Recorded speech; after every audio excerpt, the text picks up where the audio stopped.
Hi brother. Mangli గారి మీద finance case వేశారు. సో దాని గురించి వాళ్ళ బ్రదర్ వాళ్ళు ఇద్దరు పేరు కాకుండా ఫ్యామిలీ కూడా అవుతున్నారు. సో దాని గురించి మీరు ఏమంటారు? నిజంగా చేసింది అంటారా లేదంటారా? ఏంటి నిజంగా నిజంగా చెప్పాలంటే గత నెల సంధి సోషల్ మీడియాలో ఈ వైరల్ టాపిక్ ఆ టాపిక్ గా మారడం ఇది నిజంగా ఈ స్కామ్ లో అసలు నిజమేంటి అబద్ధం ఏంటి ఏది తెలియకుండా ఉంది. అసలు ఇందులో చేశారా అని చెప్పాలా, చేయలేదని చెప్పాలా. సో ఇది మామూలు చూసే ప్రజలకు మాత్రం చాలా గందరగోళం ఉంది. ఆమె నాకు సంబంధం లేదు అని చెప్పేసి ఆమె క్లారిటీగా పంజాబ్ గుట్ట పోలీస్ స్టేషన్ పోయి కేసు పెట్టి అక్కడ సజ్జనార్ సార్ కూడా కలవడం జరిగింది. ఇక్కడ బాధిత తరపుకెళ్ళి ఖచ్చితంగా మీకు సంబంధం లేకుంటే మీ తమ్ముడు అక్కడికి వెళ్ళి ఎలా వెళ్ళాడు, ఫోటోలు ఎలా తెచ్చారు, ఎలా దిగారు, సంబంధం లేనిది ఎలా పోతారని చెప్పేసి ఇలా మాట్లాడుతున్నారు. నిజంగా ఇలాంటి వాటిపైన చాలా ఇంకా క్లియర్ కట్ గా వాళ్ళు స్పందించాలి. ఆమె వచ్చేసి బాధితుల పైన నేను ఉంటానని చెప్పేసి అంటుంది. సో అలా ఉండాలి, ఖచ్చితంగా ఉండాలి. ఇంకా ఆమె క్లారిఫై చేసుకోవాల్సిన అవసరం కూడా ఉంది. ఎందుకంటే ఎవరు ఏం చేసినా కానీ ఇందులో బాధితులకు న్యాయం జరగాలి. ఇటు తరపుకెళ్ళి అది మంగ్లీకి వెళ్ళి ఎవరైతే ఉన్నారో వాదించే లాయర్ కానీ, అటు సుబ్బరాజు కానీ, సో ఎవరైనా సరే పేద ప్రజలకు న్యాయం జరగాలి. ఇందులో దగ్గర ఇది 200 కోట్ల స్కామ్ అంటే ఒక రాజకీయ కుంభకోణం లాగా జరిగింది. ఒక కామన్ మ్యాన్ లాగా కాకుండా ఎంతమంది బాధితులు 100ల మంది ఉంటారు ఇందులో. సో 200 కోట్ల కుంభకోణం కాబట్టి పొలిటికల్ గా మంగ్లీ గారికి చాలా సర్కిల్ ఉంది. సో దానివల్ల కేసు తొక్కేందుకు ఛాన్సెస్ ఉంది అంటే తను బయటపడడానికి. ఎవరైనా ఇలాంటి వాటిని మనము ఏ రాజకీయ నాయకుడైనా సరే, గవర్నమెంట్ అయినా సరే చాలా కఠినంగా సీరియస్ గా తీసుకొని ఈ కేసుని సిబిఐకి అప్పగించి వెరిఫై చేసి ఇందులో ఉన్న ఎవరైనా సరే ఆ పాత్రదారులు ఇందులో ఈ స్కామ్ కి చేయడానికి అసలు మొదట కారణ వ్యక్తులు ఎవరు నమ్మించి డబ్బులు పెట్టించారు పేద ప్రజలను. ఇంకా ఇట్లాంటి వాటి స్కామ్లు చేసుకుంటూ పోతే చాలా మంది సమాజంలో కొన్ని ఏదైనా మంచి కార్యక్రమాలు వచ్చినా నమ్మరు. సో మంచి ప్రభుత్వం కూడా ఇట్లాంటి తీసుకురావడానికి ఏదైనా మంచి కార్యక్రమం చేసినా ఎవరు నమ్మరు. సో అలా చేయాలి, నమ్మాలి అంటే ఇలాంటి వాటిపై ఎవరైతే చేశారో వాళ్ళని ఈ స్కామ్లు మొట్టమొదటిగా ఎవరైతే ఉన్నారో వాళ్ళందరూ కఠినంగా శిక్షించాలి. వాళ్ళకు ప్రభుత్వం తరపుకెళ్ళి కూడా కఠిన శిక్ష ఉండాలి. ఇలా చేయకుండా ఉండాలి. మంగ్లీ గారు కూడా ఎవరైతే ఉన్నారో నష్టపోయారో వాళ్ళ తరపున ఉండి ఖచ్చితంగా వాళ్ళకి సపోర్ట్ గా ఉండాలి.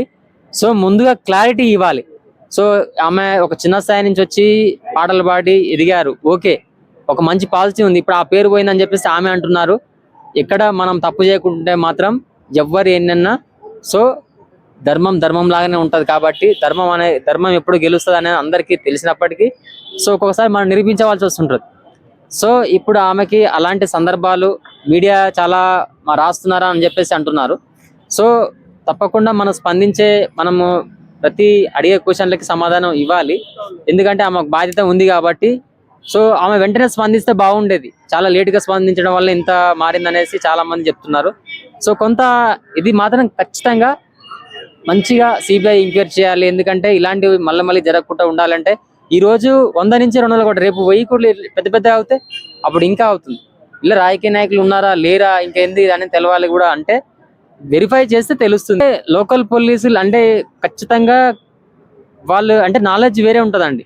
ఇక్కడ ఏదో వచ్చి అంటే ఎందుకంటే ఇప్పుడు ఒక ఐఏఎస్ చదివిన వాళ్ళకి ఒక డిగ్రీ చదివిన వాళ్ళకి ఎంత తేడా ఉంటుందో సో ఇందులో కేసులో దొంగలు దొరకాలి అంటే, తప్పు చేసిన వాళ్ళు దొరకాలంటే కొన్ని చాలా డిఫరెంట్ గా చేస్తే గానీ తెలియదు. సో ఖచ్చితంగా మంగ్లీగా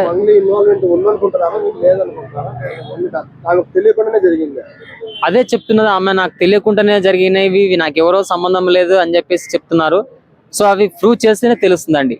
అంటే మాట్లాడింది బట్టి. ఎందుకంటే అటు సైడ్ వాళ్ళు ఏమో చేసింది అని చెప్పేసి ప్రూఫ్స్ వాళ్ళు చెప్తున్నారు, ఈమె నాకు సంబంధం లేదని చెప్పేసి ఈమె చెప్తున్నది.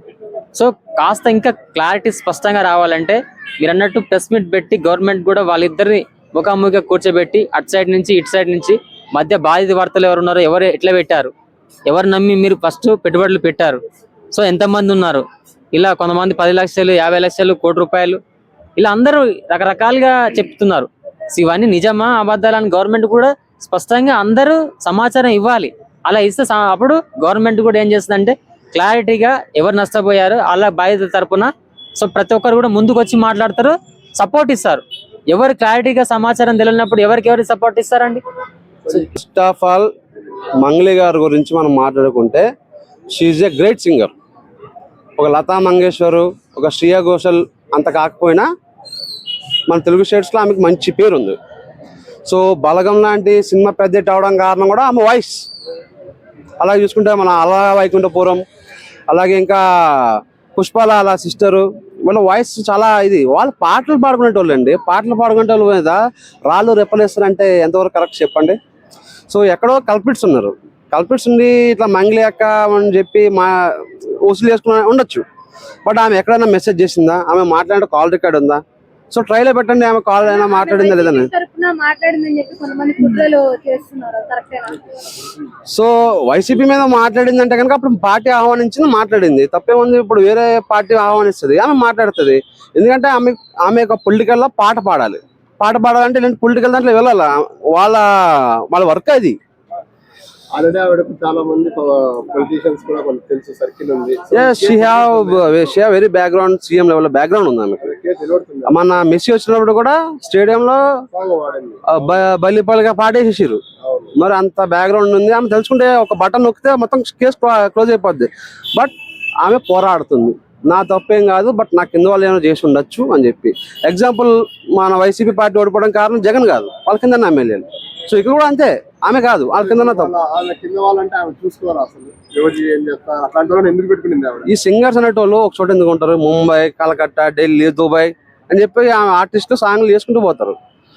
సో మేబీ అది కూడా ఒక రీజన్ అయ్యి ఉండొచ్చు అని చెప్పి నేను అనుకుంటున్నా. బట్ ఆమె కూడా సుబ్బారావు గారి మీద ఇట్లా శ్రీముఖి మీద క్రష్ అండ్ ఇట్లా బిగ్ బాస్ మీద వెళ్ళాలి, ఆమె కదా అదంతా అనవసరం, none of the business. So Subbarao is a personal. ఆయన కూడా మొన్నటిదాకా చూసుకుంటే సుబ్బారావు అప్పారావు చిన్న లాయర్ అనుకున్నాం, కానీ వాడి ఆయన వెనకాల ఎంతమంది లాయర్లు వచ్చారు. సుబ్బారావు తోపు తురుము అని చెప్పి అన్నారు, బట్ సుబ్బారావు కూడా మామూలుడు కాదు, is a very great lawyer. అంతే కదా, ఆయన సామాన్యులు ఎంతమంది కలిసి మన గోపాల ఒక వెంకటేష్ లాగా, అలాగే వకీల్ సాబ్ లో ఒక పవన్ కళ్యాణ్ లాగా ఆయన ఒక సెలబ్రిటీ చేసేసారు లాయర్. ఇప్పుడు బిగ్ బాస్ ఆయన అప్లికేషన్ పెట్టుకోవాల్సిన అవసరం లేదు, బిగ్ బాస్ ఆయన ఎత్తుకుంటూ వస్తుంది. అంటే ఇప్పుడు ఇలాంటి నేరాలు చేసినా ఏం చేసినా బిగ్ బాస్ తీసుకుంటా అంటారు, దానికోసమే ట్రై చేస్తున్నాడా? అఫ్ కోర్స్ మేబీ అది కూడా ఒక అవకాశం ఏమి ఉండొచ్చు కదా. బిగ్ బాస్ అలాంటిది ఏం లేదు, బట్ ఆయన అలా కాదు కదా, ఆయన ప్రజల పక్షాన పోరాడుతున్నా. అంత పెద్ద గంగవని తీసుకున్నప్పుడు నేను సుబ్బారావు తీసుకోరా. Already investigation is going, investigation లో చూడాలి. ఎందుకంటే ఆమె ఒక 100 మంది ఛానల్స్ వాళ్ళు అడిగినా సరే ఆమె ఒకటే సంబంధం, నేను తప్పు చేయలేదు, నేను తప్పులు చేసే మనుషులే కాదు అని చెప్పి అంటుంది. లాస్ట్గా RRR సినిమాలో రామ్ చరణ్ ఎన్టీఆర్ కొట్టినప్పుడు పాట పాడి నేను తప్పు చేయలేదని చెప్పి నిరూపించుకుంటాడు కదా. సో మంగ్లీ కూడా ఒక పాట పాడి ఆమె తప్పు చేయలేదన్నట్టు ఓ పాట పాడితే జనాల్లో విప్లవం పెరిగి ఆమె మీద పాజిటివ్నెస్ పెరిగిద్ది అని చెప్పి అంటున్నా. అండ్ నెక్స్ట్ మంగ్లీ గారు, మీరు ఒక 100 యూట్యూబ్ ఛానల్స్ ఓపెన్ చేసేసి మీ మీద మీరు పాజిటివ్గా చెప్పుకునేటట్టు చేయండి. అండ్ నెక్స్ట్ లిరికల్ రైటర్స్ ఎవరైతే ఉన్నారో మీ పెన్నుకు పదులు పెట్టండి, ఆమె లిరిక్స్ ఇవ్వండి. సో ఆమె మంచిది అని చెప్పి నిరూపించినట్టు మీరు పాట పాడాలి. గురించి అంటే రోజుకొక కిస్తూ బయటపడుతుంది. నిన్న మొన్న మంగ్లే దొంగ అది ఇది అని అన్నారు. ఇక ఇప్పుడు ఒక్కొక్కళ్ళు మదన్న వ్యక్తి వచ్చి బయటకు వచ్చి ఒక పేపరు రిలీజ్ చేసిండు, మంగ్లీ కాదు నేను ఒక్కొక్కలే బయటకు వచ్చినాక నేను చెప్తా అంటుండు. అందు గురించే ఈ లాయర్ గారు ఏపాటికి లాయర్ గారు అని మంగ్లే కొట్లాడుకుంటారు, కానీ ఆ ప్రజలు కూడా, ఈ కట్టిన వాళ్ళు కూడా, ఈ పేద బిడ్డలు కూడా అసలు ఆ డబ్బులు ఎవరు కట్టారు, కట్టిన వ్యక్తి ఎవడు, ఎవరి పేరు మీద డబ్బులు కట్టింది. ఇప్పుడు డబ్బులు కట్టిన రిసిప్ట్ అని ఉంటది కదా, అదైనా రేపు కోర్టులు కానీ ఎక్కడికి వెళ్ళినా చూపియాలి. ఇప్పుడు కోర్టు అంటే సమస్య ఏం కాదు కదా, కోర్టుకు ఏం కావాలి, నిజాలు కాదు సాక్ష్యాలు కావాలి. ఆ సాక్ష్యాలన్నీ రేపు చూపియాలి. మరి కోర్టులో రేపు ఏం చూపుతారు ఈ ప్రజలు? మంగ్లీ ఉన్నాడంటేనే కట్టినని ఇద్దరు లేడీస్ కూడా మాట్లాడిండ్రు. అలా లేడీస్ కూడా మంగ్లీ పేరు చెప్తా కట్టినా కానీ మంగ్లీ మాకు ఎప్పుడు తెలియదు అన్నారు. తెలియదు అన్నప్పుడు 1 రోజు 2 రోజులు, ఒక 6 నెలలు, 1 సంవత్సరం, దాని తర్వాత అయినా మంగ్లీ ఉందా లేదా నిజాలు తెలుసుకోవాలి. వాళ్ళ తమ్ముడి పేరు మీద డబ్బు పోయిందా బ్యాంకులకు, లేకపోతే ఆమె పేరు మీద పోయిందా, వాళ్ళ ఫ్యామిలీ దూరాన పోయిందా, అదన్నా తెలుసుకోవాలి కదా. అసలు మేము ఎవరికి డబ్బులు కడుతున్నాం? ఒక దొంగలకు డబ్బులు కట్టారు మీరు. ఇలా పేదోళ్ళక్కడ మరి డబ్బులు తీసుకున్న ఈ మూర్ఖులకైనా వాళ్ళకైనా ఉండాలి కదా. ఈ మంగ్లీ పేరు వాడుకున్న వాళ్ళకైనా ఉండాలి. ఒకవేళ వాళ్ళ ఫ్యామిలీలో లేదన్న వాడెవడో వాళ్ళ వాళ్ళ ఫ్యామిలీలు ఎందుకు? ఇప్పుడు మంగ్లీ దొంగ, ఇప్పుడు మంగ్లీ తప్పు చేస్తే వదిలిపెట్టమని ఎవరని చెప్పాం కదా. అది తప్పే అంటారు, బట్టి తప్పే అంటారు, ఒప్పే అంటారు. మంగ్లీ తప్పు చేసింది అని రేపు వాళ్ళ ఊరి తండలు బంజారా వాళ్ళు కూడా మంగ్లీ తప్పు అయితే కాదు అని వెళ్తే మాత్రం ఒక్కొక్కళ్ళ సంగతి చెప్తానన్నారు. కావచ్చు, అది కూడా ఉంటది కదా. ఒక ఆడపిల్ల ఎదుగుదల చూసి కూడా ఉండొచ్చు, దానికి కూడా కారణం ఉంది. మరి డబ్బులు కట్టిన 200 మంది ప్రజలు మరి మంగ్లీని ఇంటి మీదనో ఏడనో దాన్ని పట్టుకొని అమ్మ నువ్వు ఈడ కూర్చున్నావు, డబ్బు నీకు ఇచ్చిన అని పట్టి లాగండి.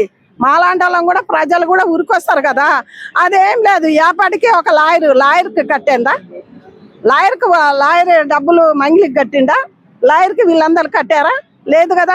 మరి ఈ 200 మంది ఏడికి పోవాలి? పోలీస్ స్టేషన్ పోవాలి. మోసం చేసింది పలానోళ్ళు. మరి మంగ్లీ చేసింది అనుకో, ఇగో రిసిప్ట్, మంగ్లీ సంతకం ఉన్నది, అది చూడండి అని చూపించి మంగ్లీని బయటికి లాగండి. ఎవరైనా ఒప్పుకుంటాం. పేదవాళ్ళ సొమ్ము మంగ్లీ తినమని చెప్తే మాకు ఒరిగేది అక్కడ ఏం లేదు కదా. అందు గురించే జనాలు ఇంకా తెలుసుకోవాలి మనం ఏ లోకంలో ఉన్నాం. ఇంత పిల్లకు తెలియదు, రేపు అందరు చదువుకునే ఉండరు. అంత మూర్ఖతంగా కట్టించుకుంటారు, వాళ్ళు ఎక్కడనో దాచుకొని తిరుగుతారు. ఇలా ఏపాటి మంగ్లాను లాయరే కొట్టుకుంటారు కానీ అసలు వాళ్ళని పక్కకు పెట్టారు. మరి అసలు వాళ్ళని పోలీసు వాళ్ళు పట్టుకుంటారా, ఇంకా ఎవరు పట్టుకొని ఈ కట్టిన వాళ్ళందరూ వాళ్ళు ఎక్కడ ఉండరో వీళ్ళే పట్టుకొచ్చుకొని బయటకు గుంజి పోలీస్ స్టేషన్లో ఎక్కడన్నా తొక్కియండి. మీ డబ్బులు ఇచ్చిందాక ఈ పేద బిడ్డలు ప్రతి పైసా వాళ్ళు కష్టంతో పెట్టుకున్న పైసలు మొత్తం వాళ్ళ నుంచి కక్కియవను. అదొకటే నేను కోరుకునేది. కానీ ఇప్పుడు మంగ్లీ గురించి మేము చెప్పగానే మంగ్లీ మాకేదో ఇచ్చింది అది ఇది కాదు. కామెంట్లు పెట్టినట్టు కదా. కామెంట్లు పెట్టిన వాళ్ళందరి పేర్లు ఏం చేస్తున్నాం తెలుసా? మంచిగా వైట్ పేపర్ మీద రాసి పసుపు పెట్టి కాళీమాత మాకు దగ్గర గుడి ఆమె పాదాల కాడ పెట్టినాం. అమ్మాయి మంచి కామెంట్లు, మేము నిజాలు చెప్తాం. ఇప్పుడు పెద్ద మనుషుల్ని పంచాయతీ పిలిచినప్పుడు ఉన్నది చెప్పాలి, లేని చెప్పకూడదు కదా. నేను కూడా కొంచెం పెద్దదాన్ని కదా, ఉన్నదన్నాం. దాని కామెంట్లు పెట్టేటప్పుడు ఆలోచించండి. మీరు పెట్టినంత సేపట్ల మీరు ఏం పీకేది లేదు, ఆకే లేదు. అక్కడ డోంట్ కేర్, మీరు ఎన్నైనా పెట్టుకోరు, అవన్నీ మీకు నీ పిల్లలకే తలుగుతాయి. మీరు మర్చిపోకుండా వేయాలి. ఇంకోసారి చెప్పండి మళ్ళీ. ఓకే.